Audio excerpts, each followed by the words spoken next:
2024 সালে এসে আর কত কি দেখতে হবে আল্লাহ তাআলা জানে। এত কষ্ট, এত কষ্ট।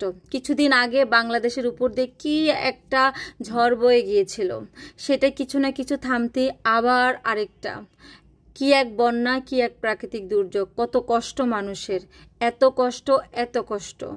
আমরা আগে শুনেছি মানুষের ভিতর থেকে ইমান আমান সব নষ্ট হয়ে গেছে, একজনের বিপদে আরেকজনে কষ্ট পায় না। বাট এইবার বাংলাদেশের দুইটা বিপদে দেখলাম প্রত্যেকটা মানুষের চোখের ঘুম হারাম হয়ে গেছে, সবাই সবার জন্য মানে ঘুমাতে পারছে না টেনশনে। আসসালামু আলাইকুম, সবাই কেমন আছেন? আশা করছি সবাই ভালো আছেন। জুম্মা মোবারক। কিছুদিন আগে বাংলাদেশের উপর দিয়ে যা একটা গেল, আমরা মনে হয় কোনো মানুষ মানসিকভাবে সুস্থ ছিলাম না। সেই দিকটা মোটামুটি যা হলো সেই রেশ কাটতে না কাটতেই বাংলাদেশের এখন কি অবস্থা, কত কষ্টে মানুষ আছে, চারিদিকে পানি পানি পানি, ছোট বাচ্চাদের কত কষ্ট, আমরা কত আরামে আছি। ওনাদের এই ছবিগুলো দেখলে মানে অনলাইনে ঢুকলে এত খারাপ লাগে। সেটা মনে করিয়ে দেয় কিছুদিন আগের ঘটনাগুলো। কিছুদিন আগেও বুকের ব্যথায় ঘুমাতে পারতাম না, সেম অবস্থাটা এখন আবারও। আল্লাহ হেফাজত করুক। আমরা এই জায়গায় বসে আমাদের শুধু দোয়া, আর হয়তো যে যার মানে সামর্থ্য অনুযায়ী, যতটুকু সাধ্য অনুযায়ী যদি সহযোগিতা করা যায় সেটা করা। আল্লাহ রহমত করুক, আর কোনো প্রাণ মানে না যাক বা কেউ না খেয়ে মারা যাক, এটাই আমরা যে যার জায়গা থেকে যতটুকু পারি সহযোগিতা করব। আমি যখন ক্লাস 5-6 পড়তাম তখন আমাদের মানে আমাদের বাড়িটা একটু নিচা ছিল। তো যখন অনেক দিন বৃষ্টি হতো তখন কি হতো জানেন, একদম আমাদের হাঁটুর উপরে পানি চলে আসতো। এমন কিছু কলা গাছের ভেলা আছে না, সেইগুলো বানিয়ে আমরা দেখা গেছে উঠানে মানে ছেড়ে দিত, ওইরকম একটা ছিল। তো ওই সময়টাতে আমাদের এত কষ্ট হতো, তখন দেখা গেছে কি পুকুরে যেতে, মানে পুকুর আর পানি মানে উঠান সব তো একাকার হয়ে যেত। বাথরুম করা, তারপরে গোসল করা, তারপরে আপনার এই যে পানিগুলা ভিতরে হেঁটে যদি আপনি যান কোথাও এবং পায়ে ফোসা মানে কি যেন গুড়ি গুড়ি মানে ওঠে পানির মতো, মানে এই যে এর পরবর্তী যে মানুষের কত কষ্ট, রোগ বালাই, মানুষের জামা কাপড় নাই, আর সবচেয়ে বড় কথা কি মানুষ ঘুমিয়ে থাকে।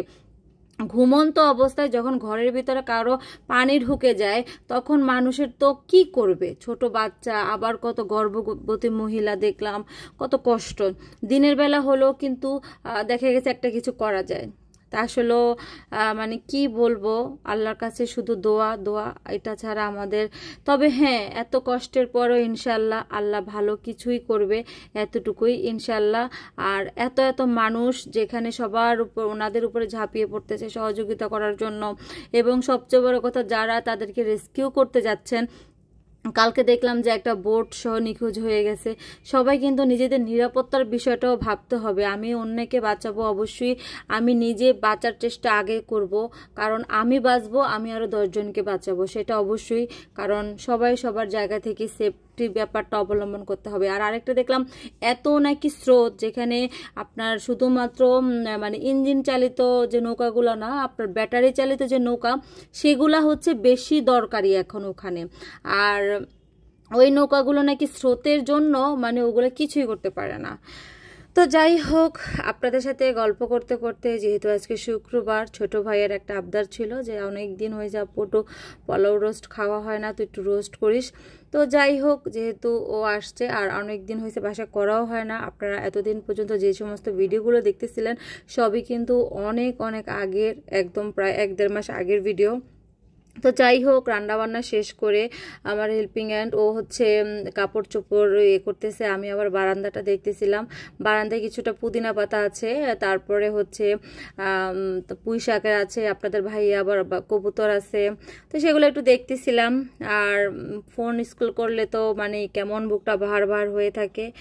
তো অবশ্যই জানাবেন আমার ব্লগটা কেমন লাগলো। আর এই দিক দিয়ে কিন্তু আমার চুলায় এগুলো একটু দমে ছিল, সে দম থেকে সব কিছু একটু বেরেস্তা টেরেস্তা দিয়ে সাজিয়ে নিচ্ছি।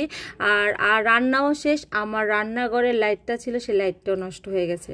তো আমার রান্নাঘরের যে লাইটটা সেটাতে কিন্তু প্রচুর আলো, বাট এখন আপনাদের ভাইয়া না লাগানো পর্যন্ত আমার দেখা গেছে ভিডিও করা হবে না, আর রবিবার ছাড়া মনে হয় না আনা হবে। তো যাই হোক, ভালো থাকবেন, দোয়া করব সবাই সবার জন্য।